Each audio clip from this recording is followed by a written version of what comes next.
Ministry of Health says it will not allow the board of the KorleBu Teaching Hospital to purchase cars with internally generated funds without seeking approval from the ministry.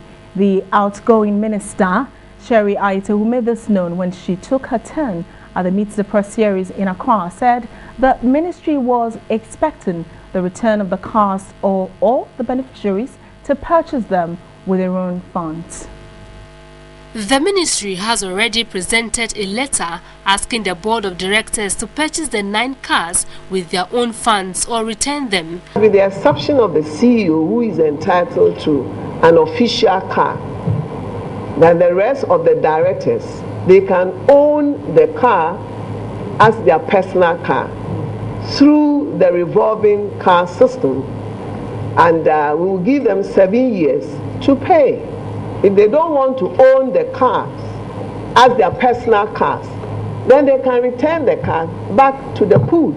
According to the ministry, the board failed to follow laid-down procedures in purchasing the 9 cars worth over 700,000 cedis. The directors are yet to return the cars almost a month, but the acting chief executive officer of the hospital, Reverend Albert Boche, told TV3 they have not breached any procedure. The minister is saying that no, that was not the purpose of the cars which they procured. This is the way to go. There's nothing wrong with reversing and going by what the minister says. So they are going to continue to use their cars. It didn't say bring the cars. She said, if there are people we are buying for are willing to pay it over 7 years, then they can continue. So I'm sure they are more than willing to pay over 7 years.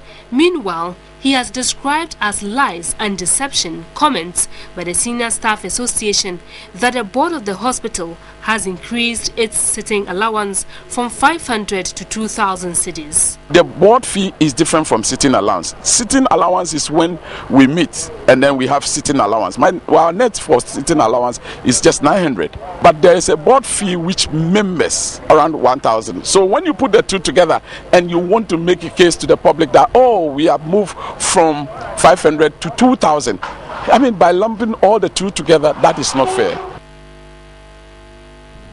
Meanwhile, the outgoing health minister, Sherry Aite, says the final report on the disappearance of Madam Suwaiba's baby at the Komfo Teaching Hospital has been presented to the Attorney General for possible prosecution. She says Suwaiba's family could seek legal redress if the Attorney General delays in implementing the report. Madam Suwaiba lost her baby in February at the Komfo Teaching Hospital in Kumasi, but the stillborn could not be traced. Currently, the license of the nurse on duty at the time of the incident has been withdrawn, while the doctor is still under investigations. What we have done, we've taken action on administrative part, we've taken action on the management aspect. The criminal aspect we have handed over to the Attorney General's department to work with the police to find, the whereabouts of Suwaiba's baby, dead or alive. If the family wants to go to court, they can go to court. But TV3 has gathered that Madam Suwaiba has expressed her discontent about the report, claiming it failed to tell the whereabouts of the baby. However, the minister has employed the family of Madam Suwaiba could seek legal redress.